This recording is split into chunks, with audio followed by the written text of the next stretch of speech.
Right ho, hi people. I thought that today I want to do something that I've been thinking about for quite a while now. Did you see what I got? What I thrifted? It is a little, I don't know, like a chest, very tiny, and it is Lourdes theme. Which I tend to see as, this is us right here, and this is what we're supposed to become. So, I am not a Catholic, but I'd seen this the time before when I came to the thrift shop, to the store, and I just couldn't resist.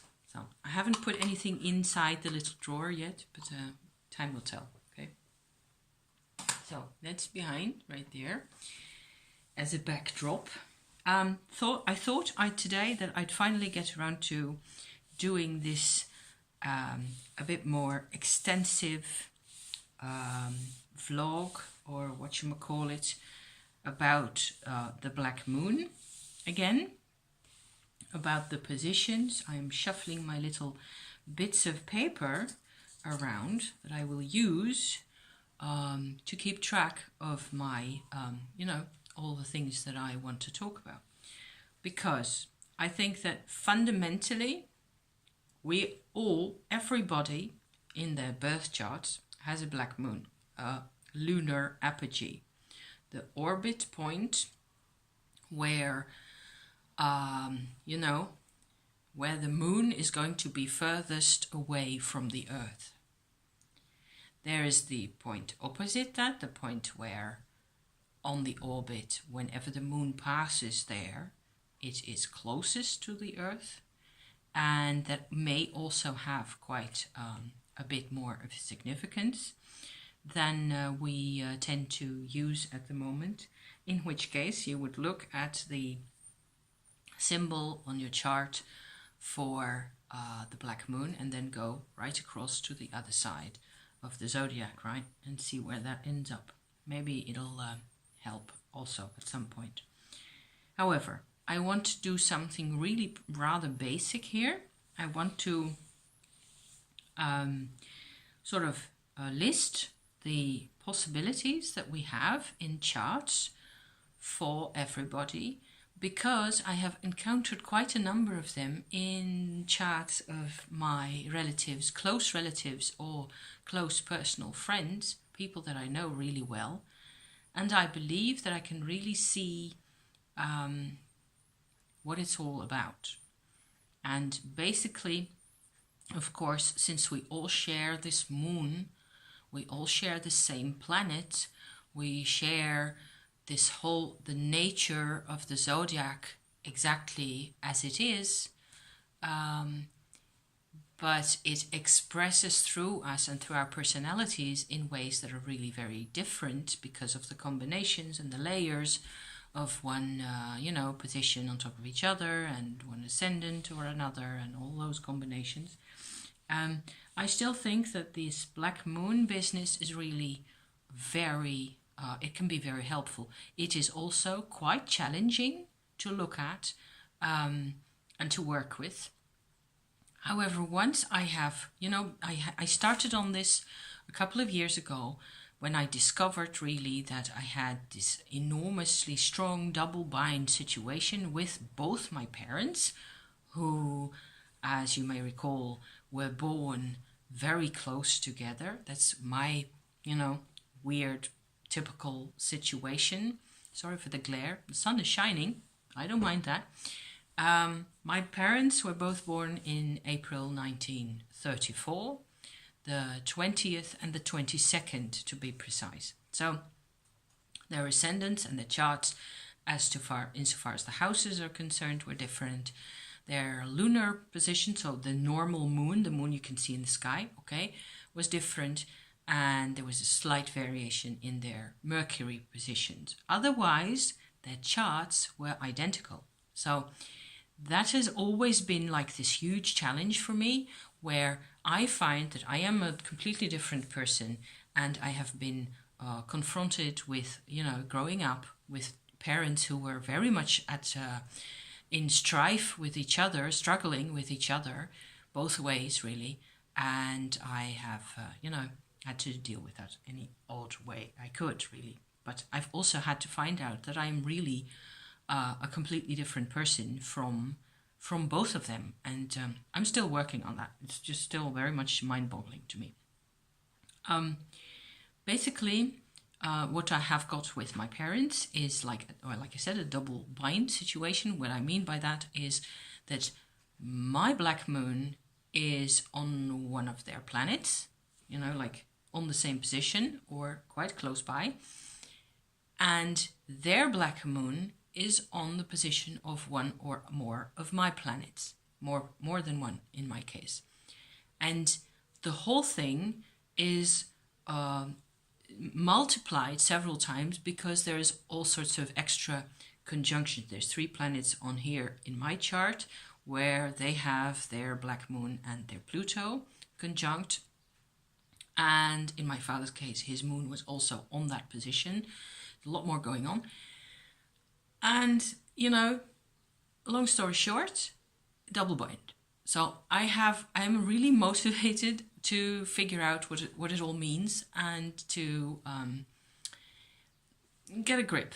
Get a grip, okay, of this whole lunar crazy circus. Because, So what I am trying to do here is I'm trying to get this out of the... Let me see whether I can shift, because my table's full of stuff here. Whether I can actually move my camera around slightly so that I can... Maybe that helps. Does that help? Maybe not. Who cares? Anyway, you can see me, okay? The point being, we have 2 possibilities really. 3 and a bit possibilities. We can have in our own chart a planet, any which one of them, or several, on that position in our chart, on the lunar furthest point, okay?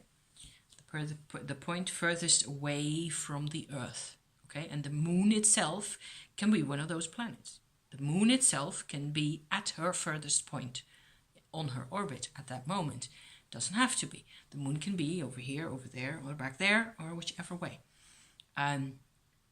So the symbol we tend to use, that I tend to use, sometimes in charts, it is like a capital L letter, like the old, for the English pound letter, like that, but without the little bar in the middle.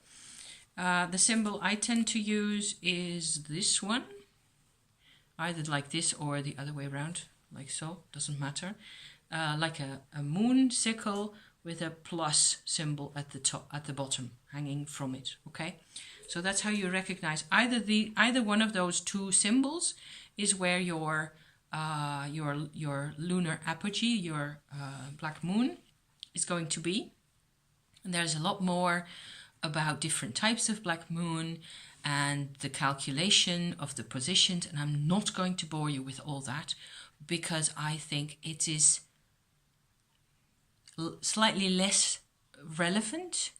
You can make it relevant after you have grasped what I am going to tell you now, because, like I said, you can have 1 or more planets on that position. You can have somebody close to you who has got 1 or more, most times it's just 1 planet on your black moon. Okay, so in both cases there is like a trigger situation going on, and what I'm going to do is enumerate. I'm going to show each time what it is that happened, especially when it's another person who's got that planet. Okay, because you can have the planet yourself on that position, on that lunar apogee position, and you're not going to notice that much because it's all normal. It's something that's been there from the day you were born. And then, of course, it doesn't register as much, okay? You will eventually, maybe, if that's your path, you will find out that it has this particular expression for you, or you tend to, you know, sorry, react rather strongly to particular things or what have you. But it comes out I would say the necessities, the needs, the neediness, the potential problems that we have with each other are so often related to this situation where you can't really move. Your sovereign, freedom of expression as a person is suddenly, without warning, without any explanation, severely limited with that individual who has got this particular planet on your lunar apogee. So that's my little circus for today. I so badly want to communicate this. I want to get this out there again and again. I'm going to talk about the black moon for the rest of my life because I think it's fascinating. I think it helps to know what we are up against and to, I suppose, basically, I think that it can also be kind of reassuring that there's really a plan behind all this, some type of cosmic, system where, of course, we are vulnerable to this person in that way, and we are right to be vulnerable to that person, okay? And it doesn't necessarily mean that they are out to get us. It kind of takes down the level of blame, which I think is a great idea in general, okay? Because we can go nuts over how bad this guy is. When his blah-de-blah is on our black moon, we're going to hate him because he's going to screw with us. It's going to, and that's something I've already said a couple of times in former, on the channel. So what I want to do, I'm going to show you my little gizmos. This is a little gizmo of the symbol for the sun and the black moon, okay? Whenever somebody's sun, their birth sun, okay? Birth chart sun, is on our lunar apogee, what's going to happen? We are going to be more or less incapable to disagree with that person. Whatever that person says is gold. Whatever that person does, whatever they want, whatever their ambitions are, what their true nature is going to be our gold. In a sense, you could say that we have given away, without knowing, our personal sovereignty to the other person. So that can be a partner, it can be a father or a mother or any other person that you like to think of. The way those people express themselves, the way they behave, a lot of their personality is just going to, like the sun, radiate, like blast into the emotional life long term, okay, of the person who is subjected to that, who is the recipient of that. They can't step away from that ever. They cannot be asked to doubt or hesitate towards that person. Whatever they want, it goes. No sovereignty. Okay? That's the sun. Number 2 would be the moon. It's different. It's different because it isn't about the other guy's, the other person's personality or the complete expression of their self, really, their true nature. It is about their moon. So it is about their emotional patterns and their emotional behavior. It is going to be whatever they want goes, which is not the same thing as the other one. The other one, the sun, can be wanting all sorts of things. See how subtle this is, and how you have to really sort of, smell almost where it is going. Because somebody can have the sun in Taurus, for example, and the moon in Pisces, and there's going to be this giving up of this sovereignty to the other guy. However, emotionally, possibly, they can work together really well. Or not. Or the emotional life is over here or over there, and there's some kind of a other aspect going on. So you're never done. Astrology is never done. There's always more going on. What I'm trying to do here is sort of extract this little nugget that pertains to the black moon and hand it to you. So whenever somebody's moon is on their black moon, they're going to, in the case of my parents, react intensely strongly to their emotional lives, to their emotional behavior, to their way of how they react, how they respond. In the case of my mother, there's a difference there, because my dad had his black moon on close to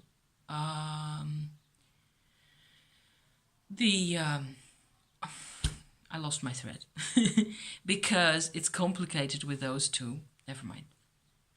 My mum couldn't deal with how my father went about in his emotional life. But not the other way around, because her moon had moved on. In those 2 days, her moon was over in Leo and his was still in Cancer. And so she could look onto him, onto his way of doing things and the way he behaved and all the rest of it, as if he was this complete nut and complete stranger and like he came from another planet. She never understood really what he was on about. And of course he felt abandoned and misunderstood and all that. So misery. Just one case in point. A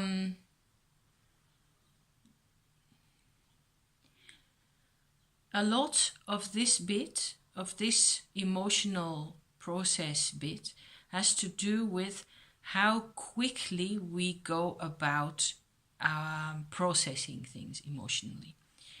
And because I think it's quite, still relevant to point out, the moon, the actual moon that we can see in the sky, wherever it is in our birth charts, will show the speed at which we process emotions.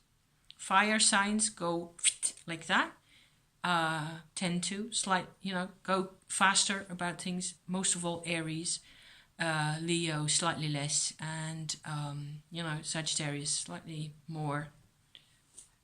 Yeah, so there's difference there, but those three are all about the speediness and the quickness of processing. But they do process their emotions properly, like everything has to happen for them anyway. The earth signs are a lot slower processing. There's a big contrast there. From Aries to Taurus, I still think it's the biggest contrast that we have, is like suddenly going completely to a standstill. That's what it looks like. But it's not a standstill, of course. It's just that they need 3 days to process the emotions. From there on to Gemini, which is an air sign, we speed up a lot again. But the Gemini always has multiple stories going on at the same time. So any moon in Gemini will process things by looking at something else, by going out, having, a discussion about something completely different, and that will help them get through things always. So, and so on and so forth, just an indication. But whenever that moon, just simply the speed of processing of that lunar position, when it is on our black moon, that will irritate the hell out of us. Because they're either too slow or too fast or to this or to that, or too fiery or too not enough, blah, blah, blah. blame and judgment all over the place. The next one, because I want to, oh God, 20 minutes. It's going to be a lengthy session, you guys. Whoever stays here for the ride, well done. Mercury. With Mercury, I think it's quite instructive and interesting also to see that we learn about the planets whenever they actually are in that type of position. So whenever it is Mercury that is on somebody's lunar apogee, they will never understand what it is that they're on about. So the other guy feels misunderstood. The one with the Mercury feels misunderstood. The one with the lunar apogee will feel like, I can't understand you. I can't see where you're coming from. I can't see.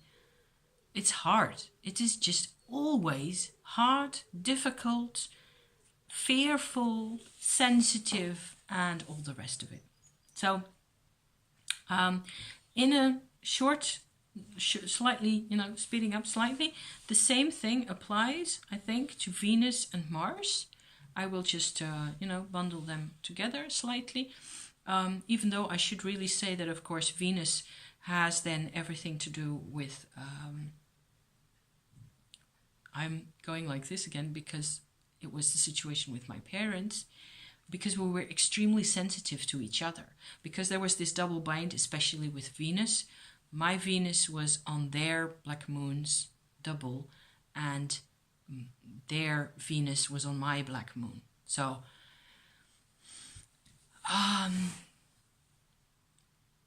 for some reason we were supposed to really get along very well, and I still think it's kind of nasty, this whole thing. We were insanely close to each other on this level, and I still find it very triggering to think of this.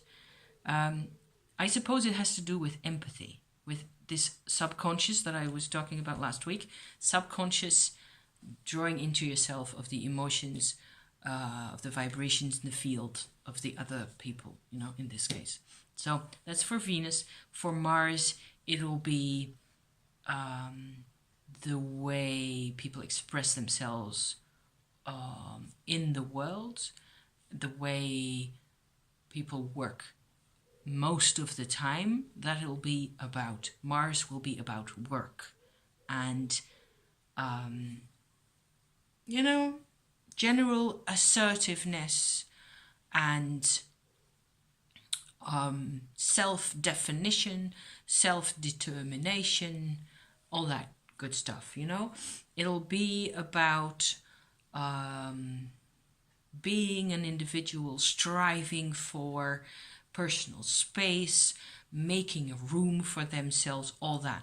So whereas Venus will be about, in working, getting along with the other guy and accepting and love and affection and all those things, of course. So in both those cases, it'll have to do a lot with the personal preferences of the individuals, and in each time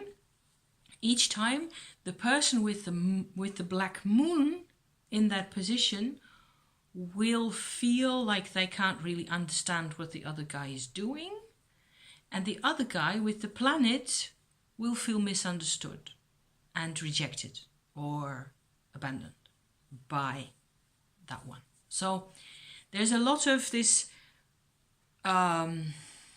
We are being forced by this lunar apogee to understand each other on a level that we can't really handle from a society comfortable bourgeois perspective at all.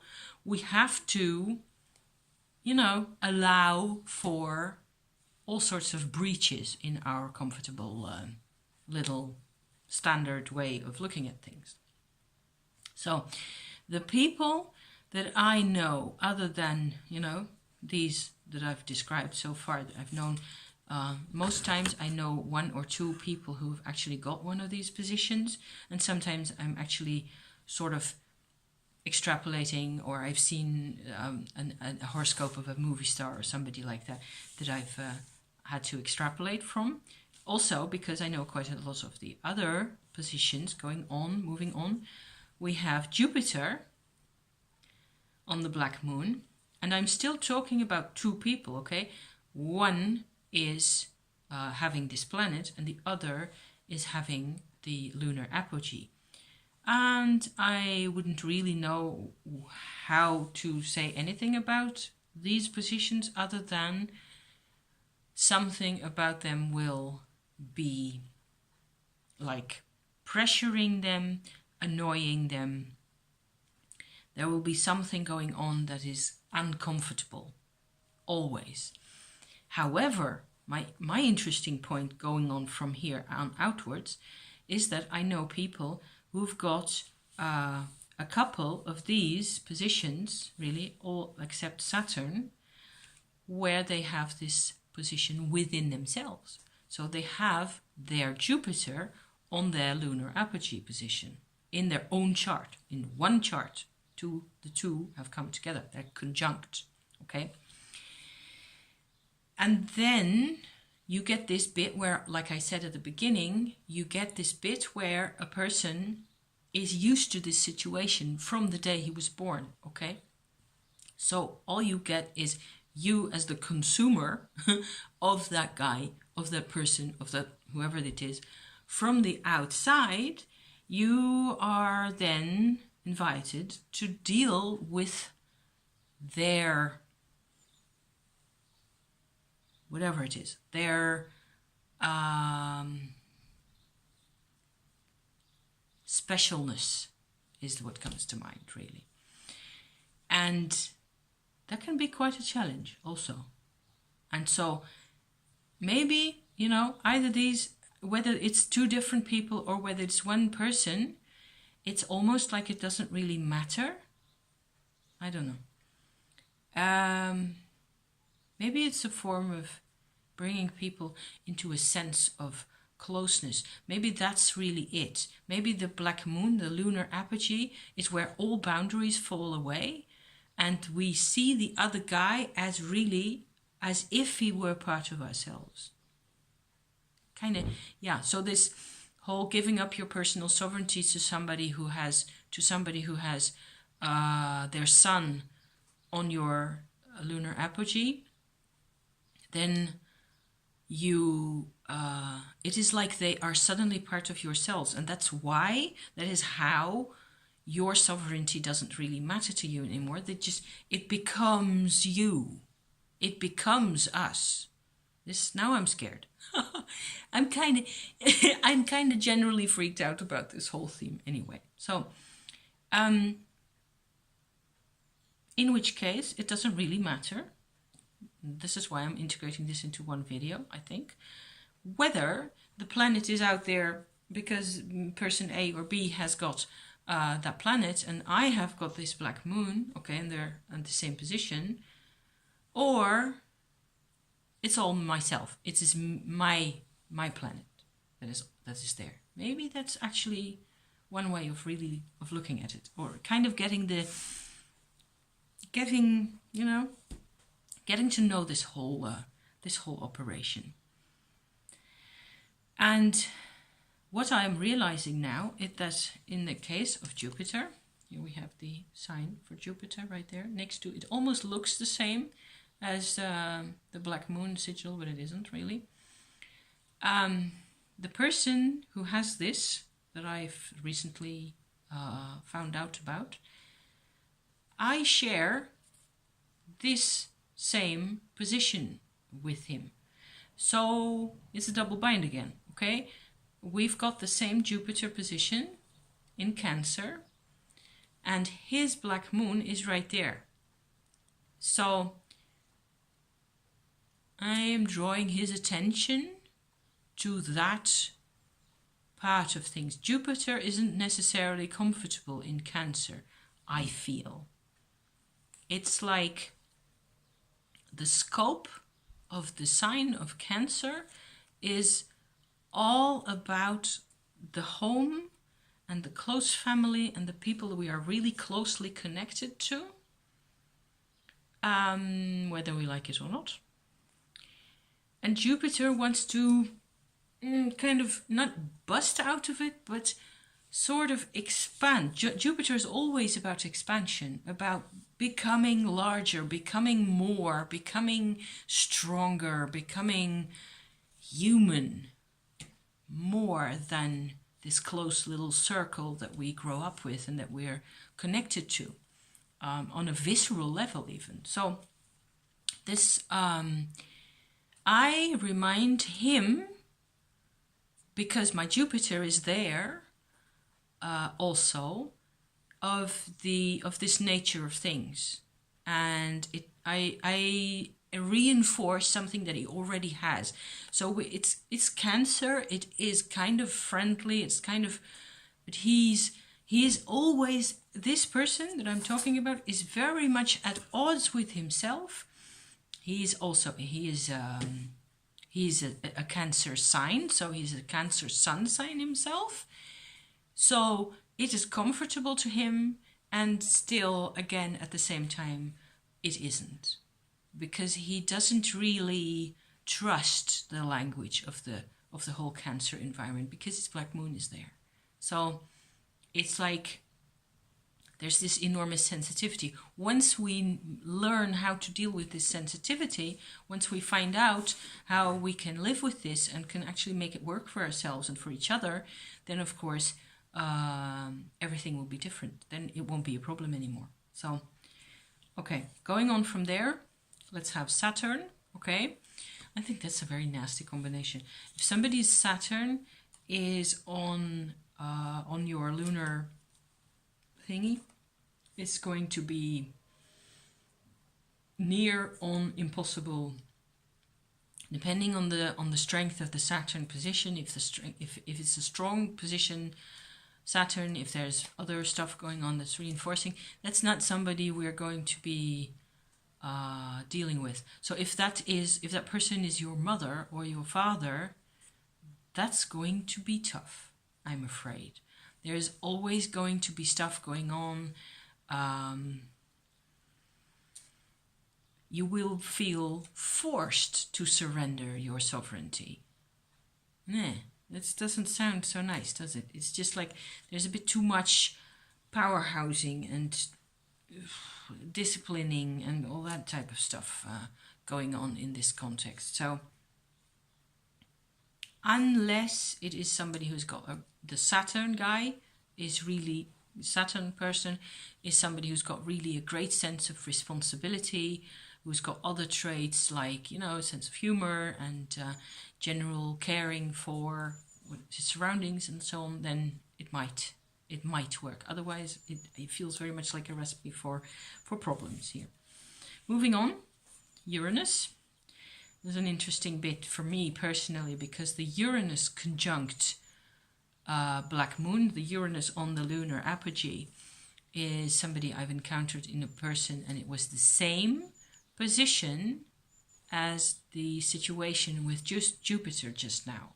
So, okay, we have Saturn in the middle between those two, and Jupiter and Uranus share this Cancer story a great deal, except Uranus is even more uncomfortable in Cancer than Jupiter was.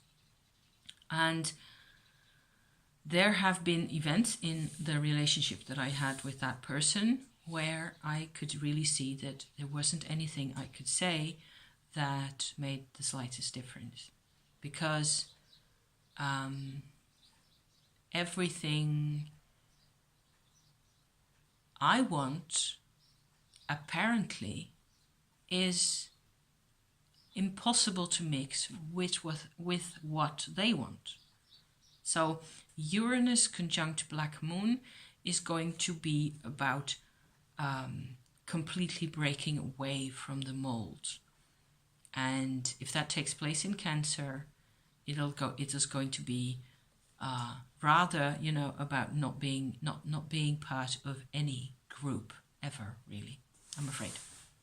So especially the closer it gets, the more, family type orientation you get, the more difficult it is going to be. I think the same applies to Neptune and Pluto. I'll just speed up slightly here, hopefully. In the sense that these are really challenging positions. Neptune is going to be about mistrust, I think, of a lot of there's going to be the people are going to have a hard time letting go of things. And with Pluto, I really couldn't say, because Pluto on the black moon is what my parents had, and it is a sense of permanent dread. These people have been through the wars. I don't know. How am I going to be able to say anything about the nature of their consciousness, which is what I'm trying to do here with my whole astrological tale?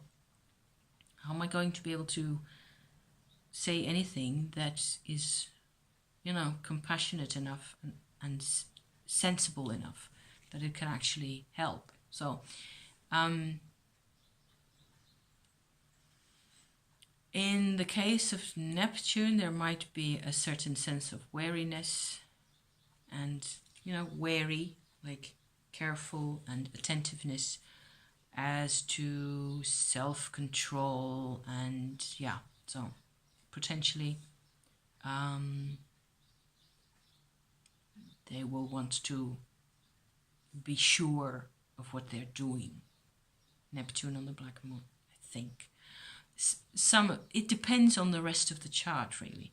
If this is a bit of a goofy person, then they might actually be able to access the black moon better and work with it easier than most of us. I don't know.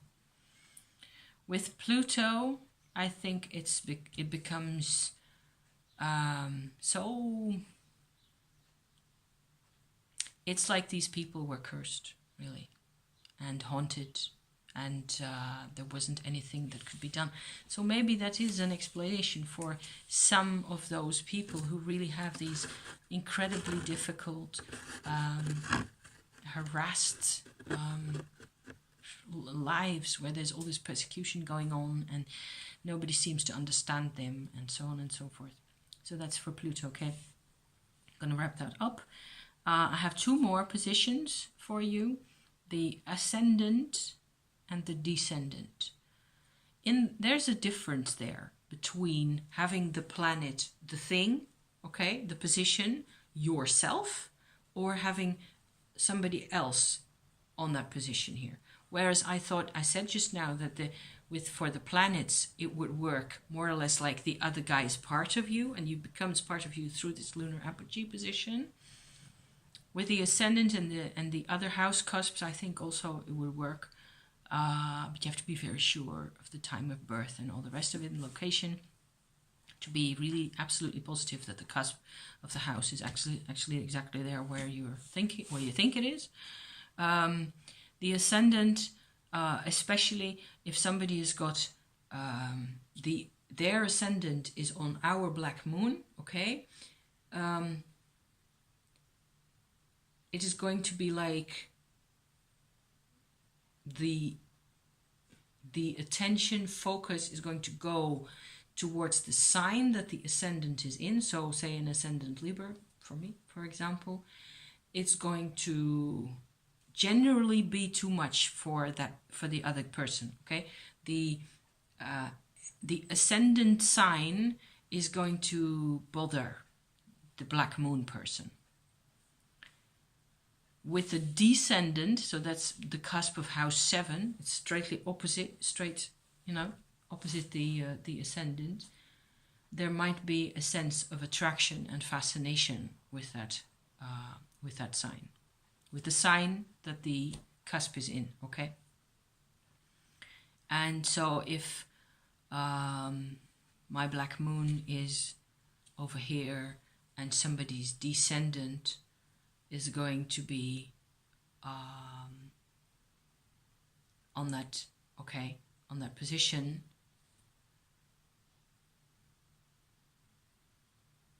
then I will maybe have a sense of, I will be attracted to them, I think. That's what I'm coming to, slowly. You can see that I'm still trying to think at the same time. I might feel very sorry for them. I might, so whether there's reason for that or not, I might feel like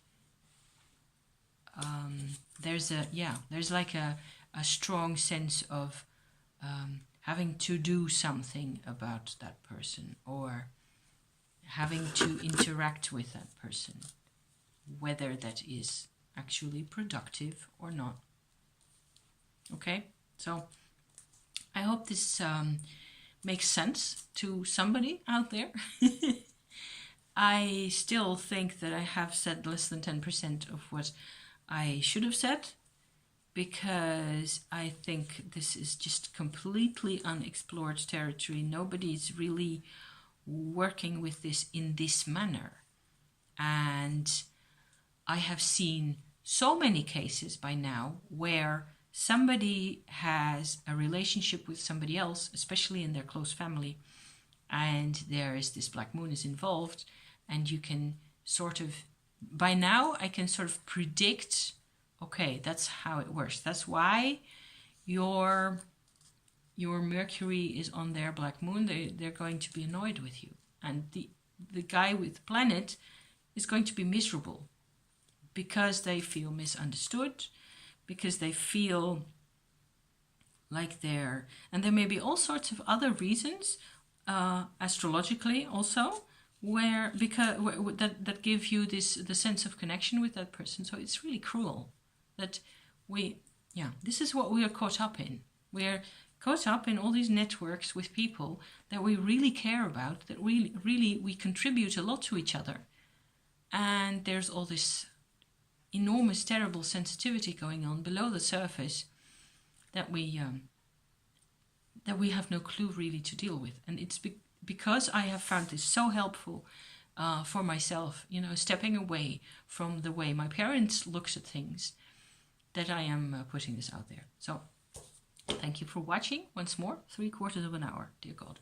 I will watch it back and probably put it up tomorrow. And that'll be it then for this week. I'm not sure. Maybe I should post it next week, because we've already done the Shakti this week, and I don't want to drag you guys all over the place the whole time. So who knows? Thank you again. Bless you. Bye-bye for now.